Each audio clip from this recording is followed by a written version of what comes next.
Kampionët, veteranët, mjeshtrat marrin pjesë vit për vit në këtë maraton dhe kjo tregon se mosha jonë nuk ka kufi.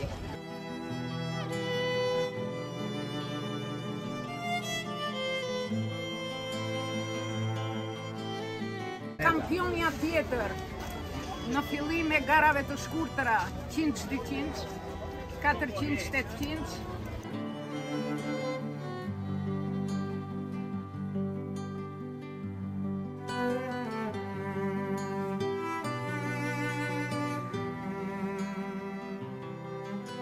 Në Mthullën jemi bashkohës, jemi shok minie, ka ke një notare e shkëlqyrë.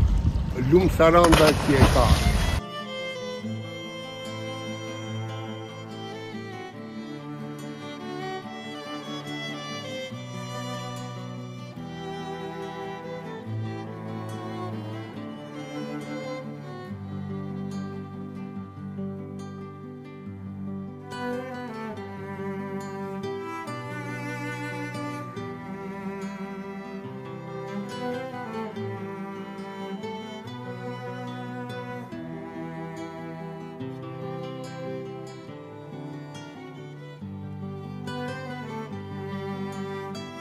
Nga jeti? E sa janë? Tua emrin? Joana Nasta. Ta gëzosh. Po ti pas këtë ardhme të shkëlqyer, ka që e vogël ti deri e treta? Po ti ngjaj kampionët. Sa vjeç ishe kur e fillove notin? 10 vjeçë. Kishe trajner? Stavri Cakët. Ka qenë mësues fiskulture, duke parë talentet, tërmbulloi vajza dhe krijoi një ekip. Në një ditë të bukur, kur unë notoja pranë notareve dhe shikoja motrën time, që ishte shpiniste, Mariantin, trajneri më vuri re, i pëlqeu shpejtësia dhe stili im dhe më propozoi që të merrja pjesë në not. Dëshira ime nuk ishte noti. Notin e vazhdoja për qef, dëshira ime e madhe ishte piktura. Kisha fituar konkursin e pikturës dhe më kishte dalë bursa për lice. Trajneri foli me baban tim, me që kisha dhe motrën atje, vendosa që të marrë pjesë në garat e notit. Që në vitin e parë e çuditshme ishte se unë dola kampione dhe thyita dhe rekordin e parë në 800 metra të Makbule Llagamit. Ishte pjesëmarrës këtu edhe ministri i arsimit dhe më ndryshoi bursën. Këtë vajzë tha që noton kaq bukur, duam tha ta kalojmë në teknikum të fiskulturës, të mbaroj për mësuesi fiskulture dhe të hapim klasa sportive të notit në Sarandë. U mërzita. Megjithatë, shkova në teknikum të fiskulturës në Tiranë. Mbarova shkollën e mesme, nuk më lanë vazhdoja institutin e lartë, për arsye se mbas teknikumit hapa klasat sportive të notit dhe u emërova mësuese në shkollën Adem Sheme, ku me pjesëmarrjen e shumë mësuesve të fiskulturës krijuam klasat sportive në not. Të erdhi keq që të ngenën studimet në mes?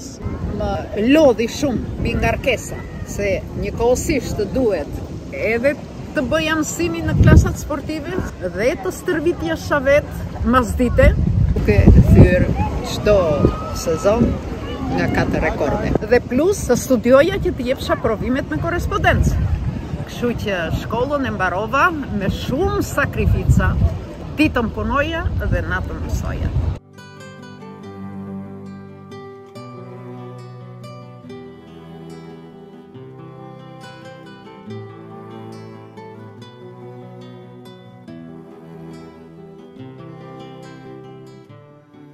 Si ndjesh kur vjen në Athina? O zot, një qetësi shpirtërore, nuk kam se si ta shpjegoj. Vendlindja, juha ime, qyteti im i mrekullueshëm, shoqëria, aktiviteti i notit, miqësia, Centrali, grupi i centralit. Mirëmëngjes.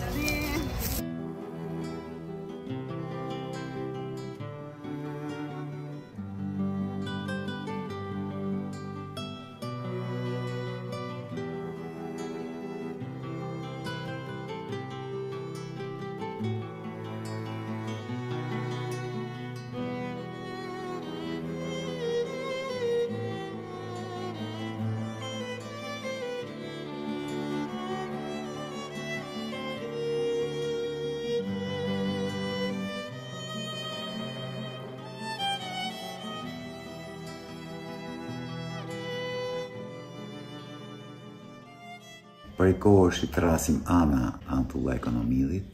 Kur unë fillova notin, Ana ishte simboli i femrës kampionet notit. Ishte shumë e fortë si natyrë. Dukesh sikur atë nuk mund dilte dot femër që ta kalonte. Ishte një nga figurat më të shquara, simboli i punës, si korrektesës. I paraqitjes trupore, domethënë Ana ishte e veçantë. Më mbrapa jemi lidhur në aktivitetet midis shkollave. Ana punonte ke shkolla e Kuqe, unë te Kushtrimi i Lirisë. Dhe sa herë që takoheshim, përmalloheshim, si me thënë. Ne kemi punu bashkë, ke qendra sportive Tiranë, ke pishinat e para që u hapën. Edhe biles më e mend që unë e takova dhe insistova që Ana fillon të punë aty. Do unë kisha një koleg, një mik, një shok, një profesionist si Ana. Edhe punum bashkë rreth 3 vite, se pastaj ajo largu për në Greqi.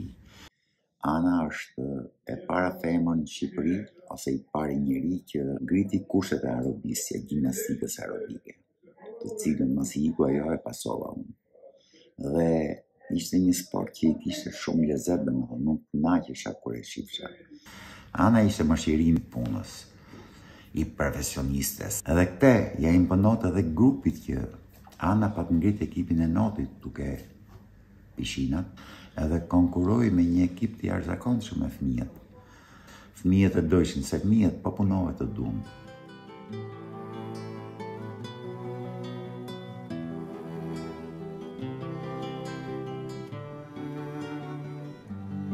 Nga Thulla ruaj kujtimet më të bukura si një shoqe e klasës, si një shoqe e rezultateve të larta sportive, pra ishim në ato vajzat të cilat bëm progres jo vetëm thjesht në rezultate sportive, por në emancipimin e femrës shqiptare. Mund të ishim si sportistet më në zë të kohës. Dhe kjo na bënte edhe si më të afërm. Pastaj u shkëputëm, unë vazhdova shkollën e lartë, Antulla shkoi në Sarand, por lidhjet tona vazhduan. Kur u kthye ajo në Tiranë, në bashkimin që bëri me një futbollist shumë të në zë në ato kohë, Spiro Gjika. Krijoi familjen e saj, ashtu dhe unë timen, po me sportist. Edhe se mund të takoheshim rrallë, afeksioni ishte shumë i madh. Antulla natyrisht pati një kontribut të jashtëzakonshëm, jo vetëm në klasa sportive, jo vetëm në not, por edhe në basketbol. Ka qenë një ndër nismëtarët e aerobisë dhe Antulla ngelet një modeli femrës shqiptare në arritjet e saj, i një nëne të mirë, i një mësuese shumë të mirë, edukatore të mirë, që shumë të tillë duhet të bëhen sa më shumë publik për të njohur dhe për të ndjekur rrugën e tyre, të cilët me shumë sakrifica dhanë një kontribut të çmuar për këtë vend. Aerobia, gjëja më e bukur që mund të ekzistojë, që mund të shfrytëzojë një femër. Ka gjë më elegante, më elastike, më rezistente, dhe më të gëzuar. Sepse është me muzikë, muzika është gjithçka në botë.